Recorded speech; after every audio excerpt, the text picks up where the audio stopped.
It's a beautiful Tuesday morning and we want to welcome you to Providence Television International. We also want to thank God for life, thank God for making us to see a bright new day. Welcome to Providence Television International on the morning drive. Edna Cesar-Garrick is my name. We want to also sincerely apologize for coming behind schedule. I'm not alone in the studio. I have here with me. I am Mugbebo Ikekwa. Thanks for staying tuned to us. Moving on, we'll start with the Punch newspaper, and the striking headlines there says, tanker besiege depot as petrol shortage worsen. You see the details of this particular headline on page 2 of the Punch newspaper. And also there's a rider there which says, independent outlets sell 950 per litre as black market hit 1,400 per litre. And also moving on, many fuel trucks yet to load. NNPC not supplying enough petrol yet, and this is coming from Hickman. And moving on to the Liberty dailies, despite Tinubu's fuel subsidy removal pronouncement, FG to spend 6.8 trillion on subsidy by 2024. This is the highest in 25 years. And moving on to fuel scarcity, as crisis enters 6th week, NNPC blames distribution challenges. And also under the Liberty, they will also have ASU gives federal government 21-day strike notice. And moving on to the Guardian newspaper, state 600 billion naira roll fees tall as 90 power telecoms project. You get the details of this particular news on page 6 of the Guardian newspaper. And there's a rider there which says, as fuel scarcity worsens, Atiku knocks Tinubu over subsidy refineries delay. And also on the Guardian we have ASU issues 21-day strike notice over unmet demands. And on the front page of the Leadership newspaper, we have concern over fate of 20 abducted medical students. Details of this on page 4. A rider to that effect, victims spend 6 days in captivity. We also have another rider, abductors demand 50 million naira ransom. Just as Jos and Maiduguri universities seek release of students. Moving ahead to the Blueprint newspaper, Nigerian government to ECOWAS, $88.6 billion annual illicit financial flow accounts for poor Africans' infrastructure. Riders to that effect, Tinubu wants ECOWAS protocol ratified, implemented. Also, relief as crude oil sales to Dangote orders in Naira begins October 1st. And to the Vanguard newspapers, a screaming header there, fresh panic as federal government demands 50% of aviation agencies' revenue. Riders to that effect, there is need to investigate these agencies' earnings. Another rider, air transport not in danger, says Keyamu.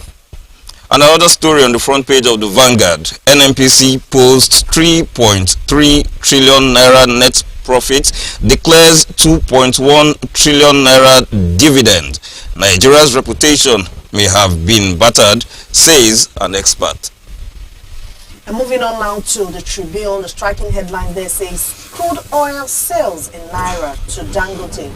Orders begin October 1st. You get the details of this particular story on page 6 of the Tribune newspaper. And there's a header there which says, first PMS delivery from Dangote expected in September. And also NNPCL posts 3.3 trillion profit, declares 2.1 trillion as dividend for 2023 financial year. Target 2 MPD crude oil production by December. And also on the Tribune, we also have Kyari denies paying subsidy on PMS. And experts disagree, say petrol subsidy is back. And also ASU gives FG 21-day strike notice. And that's our package on the dailies for today. But before we go, Ikekwa, what do you think about this queuing of vehicles and filling stations and all that? It's a very sad situation that the country that is supposed to be an oil-producing country, petroleum, we have it in abundance. It's a very sad situation that we do not actually, at this time, have the means to say that we can stop fuel shortages. It is terrible. I know what I'm saying. Having queues, it is an embarrassment, a serious embarrassment, where we say that the subsidies have been removed, and then you find prices. Even now there is a serious shortage. So where exactly are we going? It's very, very saddening. It's very, very sad because people now prefer to leave their cars at home and take public transport. Even the public transport, having to take the public transport, it is on the expensive side because the black market, I think from headers, the black market, some black marketers, they presently sell for 1,400 naira. Yes, they presently sell for 1,400 naira, and they also have some who does for normal rates, yes, 900, and that's the Ipman, yes, independent marketers that sell for 940. It is biting, seriously. It is not it's not going that well with Nigerians. You know, a situation where if I remember, I had a discussion this morning with our boss, and he wasn't happy about the situation. A situation where you talk about food scarcity, yes, food scarcity, you have fuel scarcity, and then you now have floods, and there's a question: where are we actually going to? Well, on the program, we'll be moving straight to the newspaper analysis. Don't go away, please stay tuned.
Thanks for staying tuned. If you're just joining in, it is the Providence Television Morning Drive, and this is the newspaper analysis section. I have with me in this session of the program Dr. Emmanuel Egariba. You're welcome to the studio once again.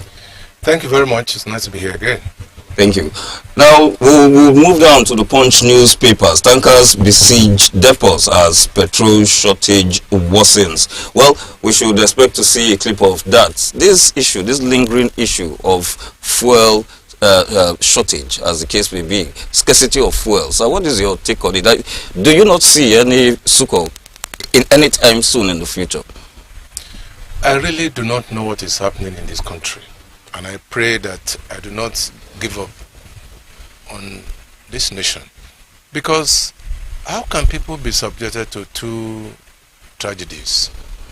There are long queues now, and yet there's price hike. Two tragedies. I understand that it's getting up to about 1,009 in Abuja, and in the black market is about 1,400. Where do we go from here? I mean, I can't fathom it. This morning, even in Benin, I bought it about 900, okay? And you remember I said the other day that it's inching towards 1,000, yes. All right? And I just pray that the people do not go haywire as a result of that. They do not even need any prompting when they are driven to the wall, okay? So, but the federal government must be on top of the situation. The refineries are not working. Even the Dangote thing, there are so many controversies around it. We are hearing now that it's December again or something. It's been postponed on and on and on. So what is happening in this country? I mean, I'm at a loss, for example. And the people out there, they are the receiving end. Nearly always. They are the receiving end. They are the ones who will be battered by rising cost of foodstuff, petroleum products, bad roads, and all sorts of things. So it's a problem. It's a big problem. And I just pray that Nupeng people or tanker drivers now do not go on strike. They go on strike, that would be a total breakdown. All right? Okay, and do you think that this is forced, the present fuel scarcity? Do you think it is forced as regards the IPMAN itself, the Independent Petroleum Marketers Association of Nigeria? Because the situation where they even have it, they are the ones who are actually involved in this price hike. Well, the government has the duty to put them in check. That's why we have government. That's why we have NNPC Limited. For example, they are to put them in check. Why don't we have enough fuel for the major marketers? Right. It's a very potent question.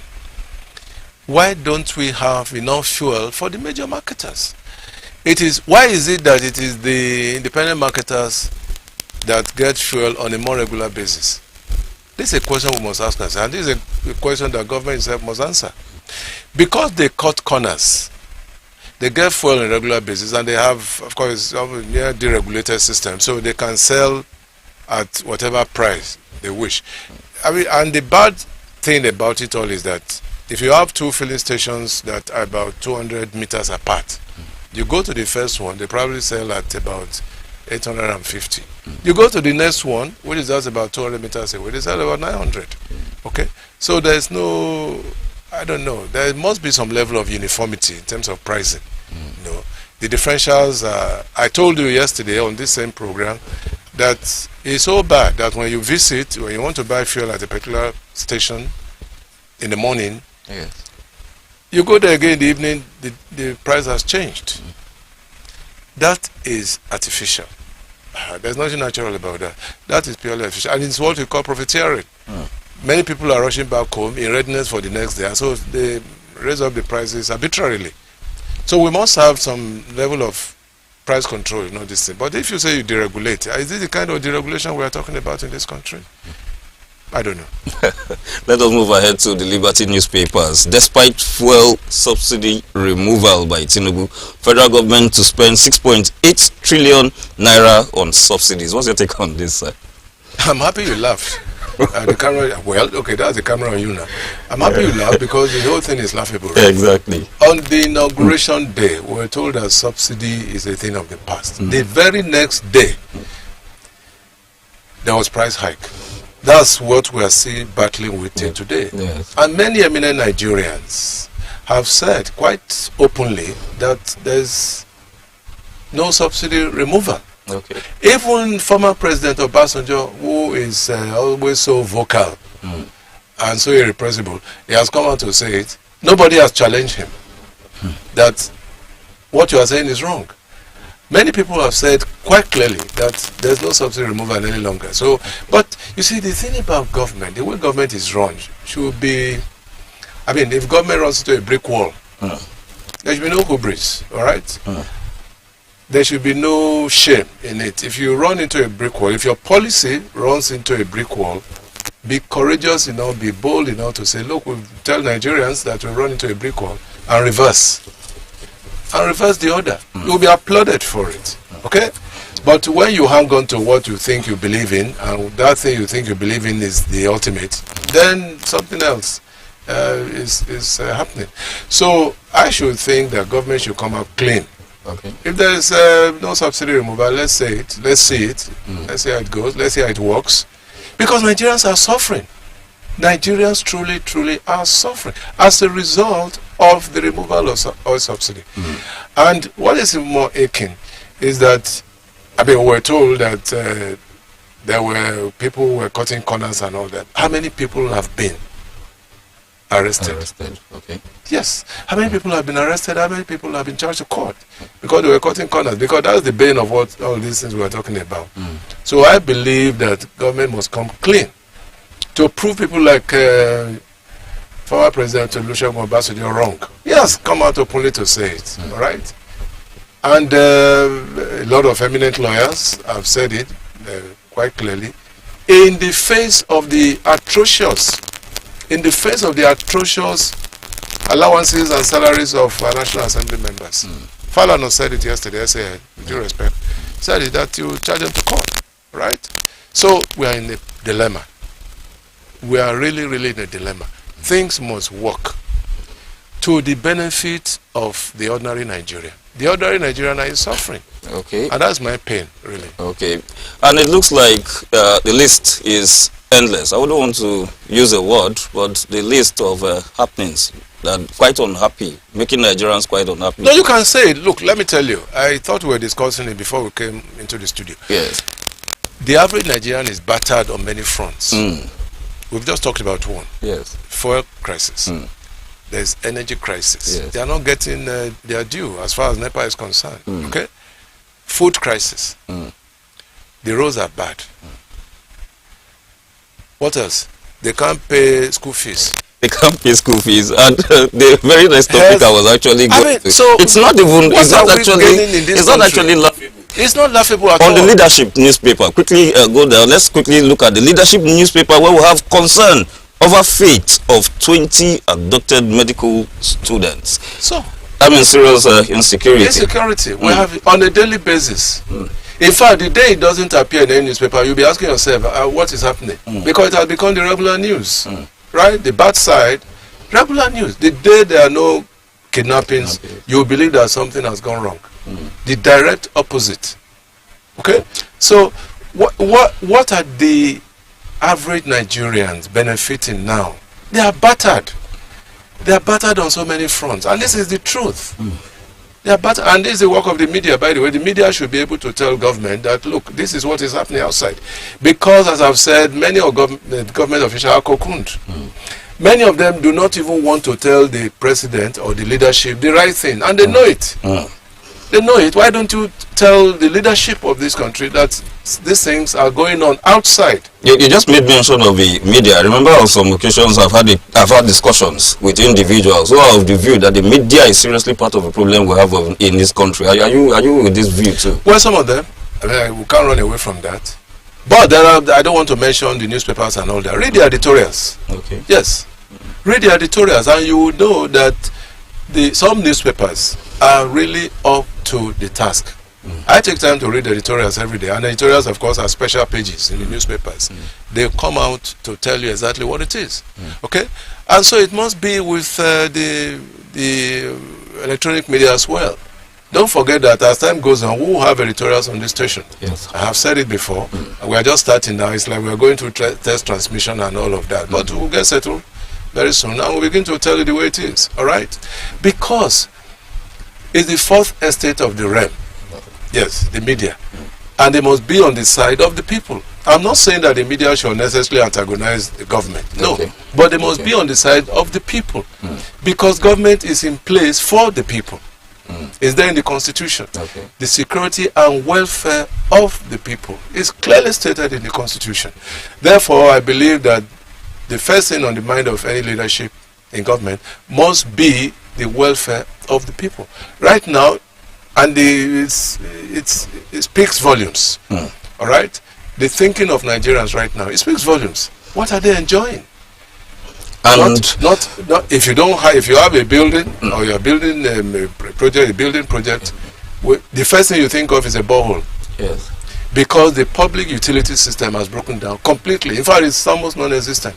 I can't remember when last I saw water board or whatever it is in Edo State. It's gone moribund. But for boreholes, we will have been having epidemics in this country. Serious epidemics. So, where are we going? You can't travel from here to Sapele or Warri, bad roads. From here to Auchi, bad roads. Yeah, even to Ekpoma, which ordinarily should have been just 1 hour away. Can't get there in 1 hour. The road is bad. Okay? So, for the if you are traveling from here to Lagos, how much is it now? Because of the fuel price hike. Ordinarily, you should pay about 5,000 or something. You go there now, go to one of these transport companies, and you'll be shocked. From here to Lagos, a journey of about 3 hours. I'm not even talking of Abuja, right? Aviation fuel has gone up. That means there's hike in FS, right? Yes. So we Nigerians have a great deal of resilience. We're just going to dwell a little on this because you talked about aviation prices going up. Fresh panic. This is on the front page of the Vanguard. Fresh panic as federal government demands 50% of aviation agencies' revenue. Can it just be a reason for the hike in prices as regards I would not be aviation travel? surprised if many of them are living in droves. Okay. Yes, I will not be surprised. I mean, look at it. The screaming headline in the Vanguard, all right? And the Vanguard is a very serious newspaper. I mean, they don't blab. Okay, look at it again. There's panic. Because you're even talking of 50%. That is not to the advantage of the airlines, obviously. All right? Now, look at it. Even the central bank, to tell you the position we are in this country, if you are starting a little business, you go to the bank, they will tell you it's about 35% or more in terms of interest rates. Okay? Right. In those days when we were growing up, interest rates were probably about 2%, 3%, almost interest free. You can start a business. Now you can't go to the banks. And it's the same people who have been so battered who want to start small businesses. I want to go to the bank. The big men don't go to the banks as well. They have money in their vaults at home. Okay? So it's a problem. It's a very big problem in this country. Still on the welfare of the average Nigerian citizen, we're moving straight to the interview session where we'll be looking at healthcare delivery in Nigeria. What is your stand as regards healthcare delivery in Nigeria, sir? That's the interview session. That is the interview session. So we're just launching straight. Yes. Well, they say that health is wealth. A healthy nation is a wealthy nation. If you don't have a healthy population, you cannot have an active population. You have a sickly population. So health first. Right. Health is paramount. Because even in the home, if your children are sick on a regular basis, you have a problem as a parent. Okay? So health is wealth. But I imagine that health can be subsidized to a very, very large extent. It can be subsidized. See, people have issues with diabetes, hypertension and all that. Go to any pharmacy. Those drugs are expensive. And these are supposed to be essential drugs. Okay. For example. Okay. You go to the hospital, the drugs are not there. You have to go back again to the pharmacy. All right? But I think that it can be subsidized. That's why we have the National Health Insurance Scheme. I just pray it is working. Okay. Particularly for public servants or public officers. I pray it's working, because the whole idea is to minimize the cost, the cost of buying drugs and all sort of things, particularly as it affects the ordinary folks in Nigeria. Health can be subsidized, but it can also be managed in such a way that the personnel will be given job opportunities. Our doctors are fleeing this country. They are fleeing this country in droves, in very large numbers. I mean, I have relations who are doctors, young people. I have a friend whose son is a doctor in the UK, and the young man has vowed that he will not come back. That is not good enough for this country. It is not. Okay. When we are losing professionals, we are losing engineers, we are losing... It's worse off for doctors. Engineers, yes, you can manage, but not doctors. I mean, look at the teaching hospital, for instance. I mean, people are saying that it has become a huge morgue, right? An average teaching hospital in this country, a huge morgue. I'm saying this with all seriousness, because my father, all his working life was in the hospital. Even though he was also a carver. He would finish from the hospital. In Lagos then, he would go and carve. He specialized in human bust, right? He worked all his life. In psychiatric hospital, Yaba in those days, General Hospital on Broad Street, in Creek Hospital, which was managed by expatriates. He worked all through his life in the hospital. He retired from the hospital, from the medical services. Now, I was used to seeing things, and they worked. Our hospitals were working. What was the ratio of doctor to patients? Marginal, very marginal. What's the ratio now? I can't even talk about it because it's very shameful. One doctor to many thousands of patients. It is not working. We are training doctors. How well are we training the doctors? Our teaching hospitals, are they well equipped enough? We mentioned the case of a senator the other day who did one or two things about kidney transplant and all that. He had enough money to build a kidney center. He did not. He had enough money to build a specialist hospital. Did not. He only went to harvest somebody else's kidney, which is shameful, really. But government can do it, particularly at the grassroots. Okay. Yes, at the grassroots, that's where you have the larger population. Right? Not in the urban centers. The major population you will find in the rural areas. Sorry, on one other note, I remember the last time we talked as regards education. You said education can be free. And just some few minutes ago, you're mentioning that health also can be free. Must everything be free from the government? Even if it's not free, it can be subsidized. Subsidy means you pay maybe half government subsidy. That's what subsidy is all about. That's what was happening in the oil industry, for instance. Yes. When I was in school, Edo College here, we didn't know anything about private schools. It was all government schools. It was even a shame to say that you were attending a private school then, because government had the best teachers, the best facilities. Okay, government schools. Well, I went through that, and we had the best. Okay, then of course the missionary schools, which were, some of them were also very good. Right. What do you have now in terms of health? Go to any government hospital in this country. You'll be sorry. You'll be very sorry. Okay? In most states, there are no doctors. Okay. In most states, there are no doctors. Even if there are doctors, they're terribly insufficient.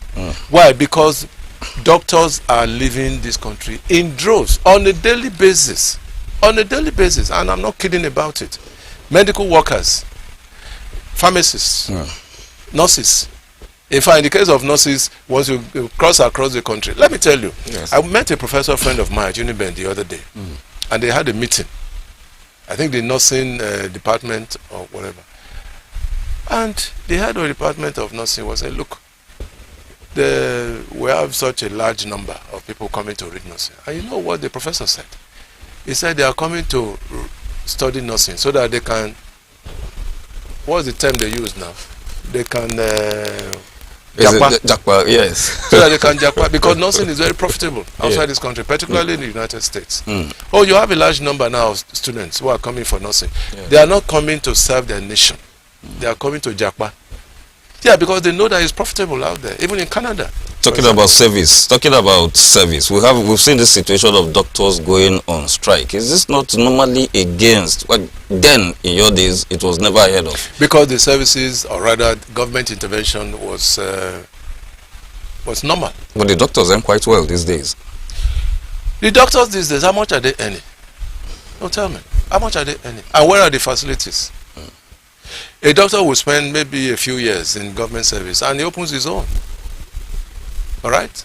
In those days, we had a very small number of private hospitals. You go to, in some streets in Benin, you have up to 2 or 3 with all kinds of names. Some will call them clinics, some will call them health centers, some will all sorts of things. Manned by doctors who ordinarily should have been employed by government. They leave government service and they come. And you can't go to this private hospital because they must pay their nurses, they must pay their workers. Some of them are in rented apartments, they must pay their rent. Okay?